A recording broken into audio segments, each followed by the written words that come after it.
My girlfriend said, "You're suffocating me. I need to live alone for a while." I said, "I want you to be happy." Then I moved out that weekend. She started calling 2 weeks later when her rent was due, and I wasn't answering. Got hit with the "we need to talk" text from Brianna, 29, on a Thursday morning. We'd been living together for 18 months in a nice 3-bedroom townhouse in Phoenix. My lease, my credit check, but we'd been splitting everything 65-35 since her event photography business was building momentum. As a senior operations manager pulling $75K annually, I could handle the heavier financial load, but the split had been gradually shifting in her favor. She sat me down that evening with this whole prepared speech about professional growth and finding herself. The highlights: I feel like I'm losing my creative identity living with you. I need my own space to meet clients properly. You're not doing anything wrong, but I'm suffocating professionally. I need to live alone for a while. This isn't about us breaking up. I just need to rediscover who I am as an artist. I sat there listening, nodding, asked if there was someone else. She got offended. This is exactly what I mean. You're always so suspicious. I just need independence. Here's the thing. I'd been covering 65% of our $1,800 rent for months because her photography business was supposedly taking off. The utilities were all in my name. Internet, electricity, water, all auto-debited from my account. She'd Venmo me her share, which had gradually become smaller. What started as a 50-50 split had slowly morphed into me carrying most of the load, while she focused on building her brand. "So, what are you thinking?" I asked. "I found a studio space downtown, perfect for client meetings and shoots. I can move in next month. We can still date, just with proper boundaries." I looked at her for a long moment. "You want me to move out?" "Well, it makes more sense for you to find something. This place is perfect for my client consultations, and you can work remote from anywhere." The audacity hit me like a truck. The townhouse I'd lived in for 2 years, that I'd furnished with my own money, where I'd set up my entire home office for my operations management work, was suddenly perfect for her needs. At 32, I was too old for these kinds of games. I'd been through enough relationships to recognize the pattern, wanting all the benefits of partnership without the responsibilities. "Okay," I said. "I want you to be happy." Her face lit up. She hugged me, started talking about how this would make us stronger as a couple, how she could focus on landing bigger clients, how we'd appreciate each other more with some distance. That Saturday, I rented a U-Haul. The look on Brianna's face when she came home from her networking event, which I later learned was brunch with Dylan celebrating her brave decision, was priceless. Half the townhouse was empty. My desk, my monitors, my entire office. Setup gone. The 65-inch TV I'd bought last year, my gaming console, the sectional I'd saved up for, the kitchen appliances I'd purchased over the months, KitchenAid mixer, espresso machine, air fryer, all gone. Even took the shower curtain, because technically, I'd bought that too. My neighbor Steve was outside washing his car and gave me a knowing nod. "Moving on up?" he asked. "Something like that," I replied, loading another box. What are you doing?" Brianna stood in the doorway, mouth open. "You need space to find yourself professionally. I'm giving you all the space you need." I was carrying out the last box of my work files, my project management books, everything I'd need to maintain my career momentum. "But where are you going?" "Found a place, month-to-month lease across town. You wanted to live alone, right?" I thought you'd stay here until I moved out next month." "Why would I do that? You're suffocating living with me. I'm fixing that immediately." She followed me to the U-Haul, her voice getting higher. "This is crazy. You can't just leave." "Watch me. What about the rent? It's due in 2 weeks." "That's between you and the landlord. Your name isn't on the lease, remember?" The color drained from her face. "But I can't afford $1,800 by myself." "Should have thought about that before deciding you needed independence." Steve looked over from his driveway, clearly catching some of the drama. This was Phoenix suburbia. Word travels fast in these neighborhoods. The text started that night. "This is so immature. You're punishing me for being honest about my needs. Real partners support each other's growth." I didn't respond. She wanted space. She got space. "My mom says you're having a midlife crisis. Can we please talk about this like adults?" Still nothing. "I didn't mean immediately. You know I can't handle all the bills alone right now. Radio silence. Sunday morning, I went back to turn in my keys to the landlord, explained I was breaking the lease, happy to pay the 2-month penalty. He was cool about it, said he already had applications at $50 for the next lease cycle. Brianna was there, had clearly been crying. Please don't do this. Let's talk. We talked. You made your needs clear. I'm respecting them. I didn't mean right now. When someone tells you they're suffocating, you give them air immediately, not on their timeline. She tried another angle. Where am I supposed to go? You found a studio downtown, remember? Perfect for your client meetings. That's not available until next month, and it's $400 plus a $700 deposit. Now the real numbers were coming out. She'd been planning this for weeks, had done the math, and expected me to bridge the gap. Sounds like a you problem. The utilities were set to disconnect in 5 days when the billing cycle ended. I'd already set up everything at my new place. Smaller 1-bedroom apartment, but mine. At my age, I'd learned to value peace over square footage. Monday morning hit different. Walking into my office at the marketing firm, I felt lighter somehow. My project deadlines seemed more manageable without the constant background stress of subsidizing someone else's dreams while they complained about feeling suffocated. Around 10 a.m., Margaret called my work line. "Jason, sweetie, Brianna's very upset. Can't you two work this out like adults?" Professional phone etiquette kicked in. We did, Margaret. She communicated her needs clearly. I respected them. But she has nowhere to go. She has the studio she picked out. Plus, she wanted independence. That includes being independent from my housing and financial support. You're being cruel. I'm being exactly what she asked for, absent from her space. My colleague Dave walked by my cubicle, raised an eyebrow at the personal call during work hours. This was exactly the kind of drama I was too old for. At 32, with a decent salary and career momentum, I shouldn't be dealing with someone else's financial emergencies because they wanted to find themselves. Tuesday brought a whole new level of escalation. My phone buzzed during a client presentation. Text from unknown number. "This is Jordan, Brianna's friend. What you're doing is disgusting. She's crying every night." I finished my presentation, quarterly marketing metrics for a major account, then responded, "She asked for space. I gave her space. That's not what she meant, and you know it. I'm not a mind reader. I respond to what people say, not what they might have meant." Wednesday, the workplace drama found me again. Security called up to my floor. "Mr. Murphy, there's someone here to see you." I already knew. Brianna stood in our corporate lobby, mascara smudged, looking completely out of place among the business casual crowd, heading to lunch meetings. "We need to talk," she said. "You wanted space. Showing up at my workplace is the opposite of space." Several of my coworkers were heading out for lunch, stealing glances at the obvious personal drama unfolding in our professional environment.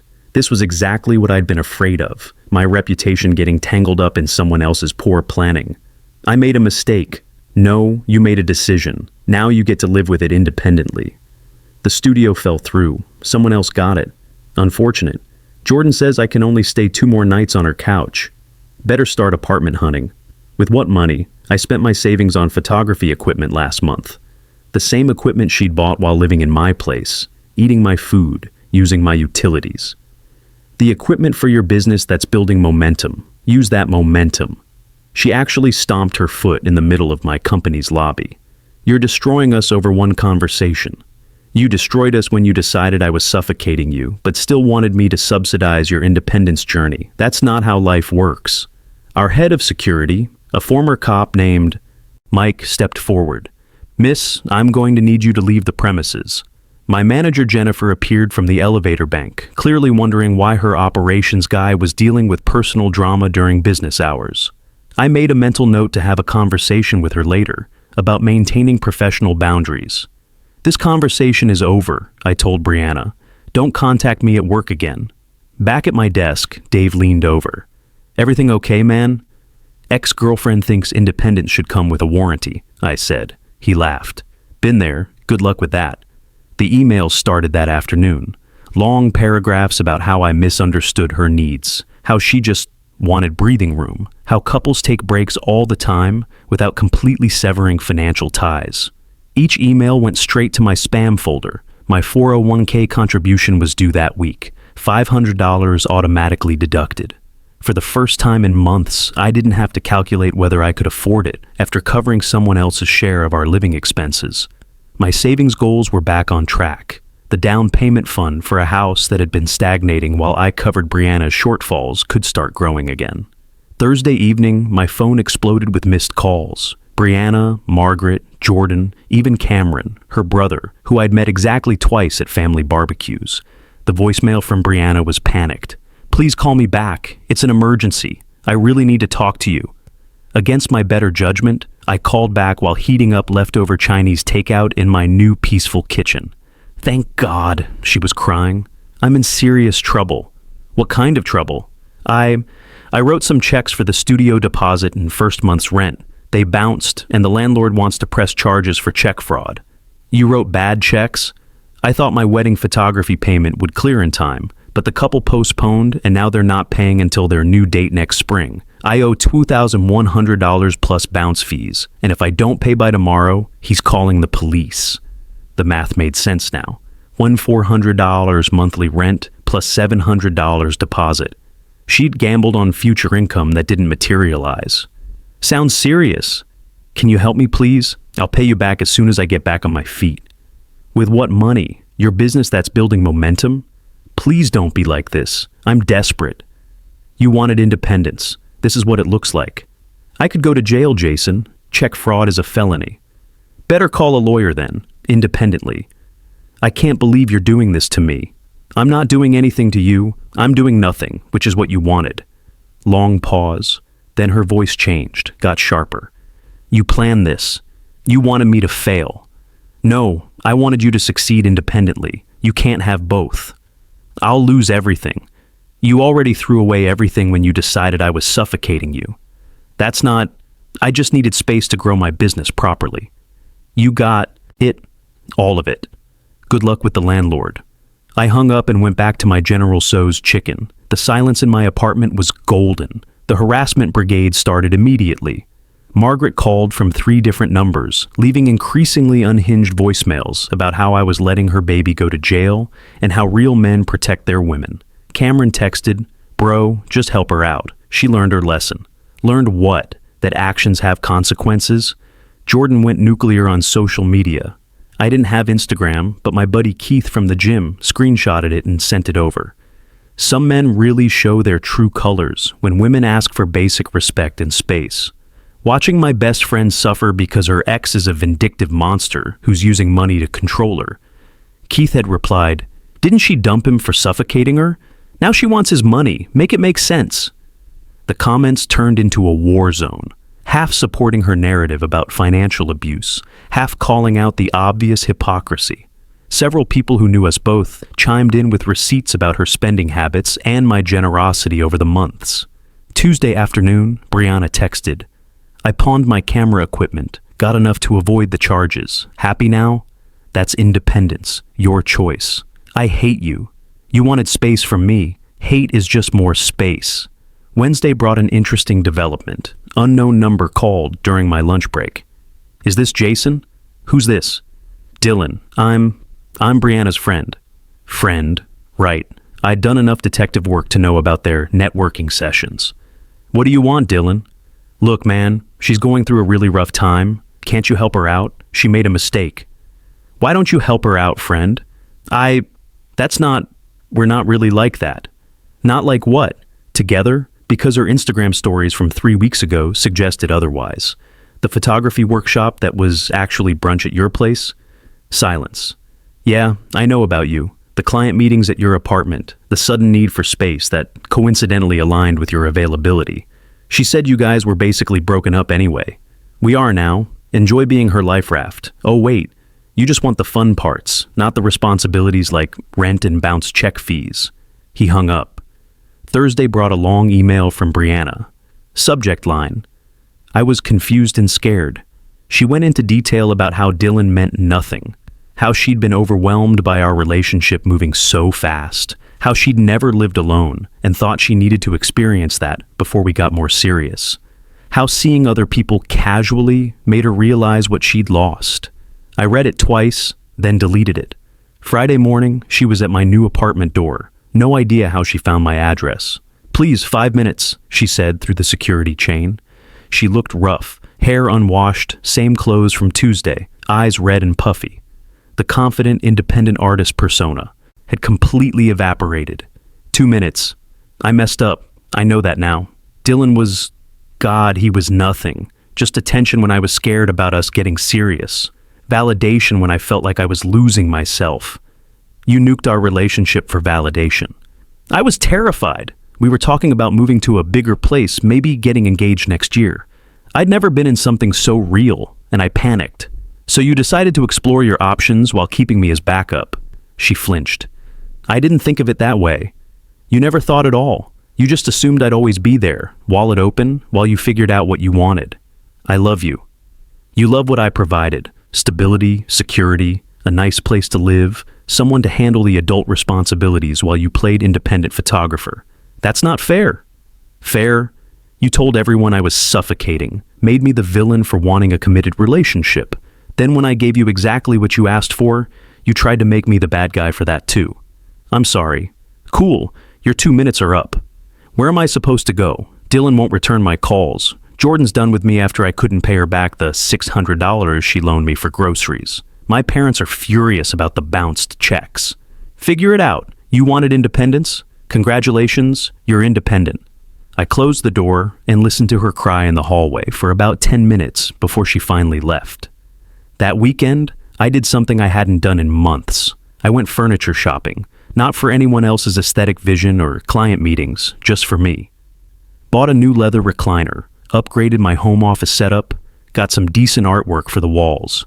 With my financial obligations cut in half, I actually had disposable income again. My phone stayed mercifully quiet for 3 days. Monday morning, Jennifer pulled me aside at work. Everything settled down on the personal front? Yeah, sorry about the drama in the lobby last week. No worries, we've all been there. Just wanted to make sure you're focused. I was, more focused than I'd been in months actually. Without the constant background stress of wondering what financial crisis would hit next, my project management work improved noticeably. I closed 2 major accounts that week. The first month after closing the door on Brianna was rough, but not for me. She went full scorched earth on social media, crafting this narrative about financial abuse and emotional manipulation. Jordan led the charge with long Instagram stories about controlling men who use money as a weapon. But truth has a way of surfacing. Someone leaked Dylan's text messages where he told Brianna he wasn't ready for that level of commitment when she begged to crash at his place. Screenshots of him saying he thought they were just having fun and didn't want all the relationship drama made the rounds. The same guy she'd thrown away our relationship for wouldn't even give her a couch when she needed it. The comment sections flipped overnight. People started asking why she expected her ex to pay her bills after she cheated and demanded space. The narrative shifted from financial abuse to consequences of poor choices. She moved back in with her parents in Scottsdale. From what I heard through mutual acquaintances, her dad was livid about the whole situation, especially the check fraud incident. Made her get a full-time job at a camera store in the mall. Retail, not the artistic wedding photography she'd been building toward. Her Instagram went from motivational posts about building my empire and independent woman energy to complete silence. Margaret sent me one final email 2 months after everything went down. Subject line, "You won." The message was short. "I hope you're satisfied. She's miserable, cries every night, lost everything because you couldn't forgive one mistake. Some Christian you turned out to be." I actually replied to that one. She didn't lose everything because I couldn't forgive. She lost everything because she threw it away with both hands, expecting me to catch it for her. I chose not to catch it. That's not winning. That's choosing not to lose. And bringing religion into this is inappropriate. This was about respect and responsibility. No response. 3 months in, I was settling into a rhythm I'd forgotten was possible. Gym membership I could actually afford to use. Started a small investment portfolio with the money I wasn't spending on someone else's dreams. My apartment was smaller than the townhouse, but it was peaceful. Started dating Rebecca from my Tuesday night racquetball group. She's a nurse practitioner with her own condo, her own car, her own 401k. When we go out, we alternate who pays or split the check. It's refreshing to be with someone who views partnership as actual partnership. Last week, something unexpected happened. Cameron reached out, not to harass me, but to apologize. "This is weird to say, but I wanted to thank you," his text read. "Brianna finally came clean about everything, the cheating, the financial stuff, expecting you to bankroll her while she figured out what she wanted. She's been in therapy. Dad made it a condition of living at home. Anyway, she's taking responsibility now, and I realize you were in an impossible situation. Sorry for giving you grief." I thanked him and wished him well.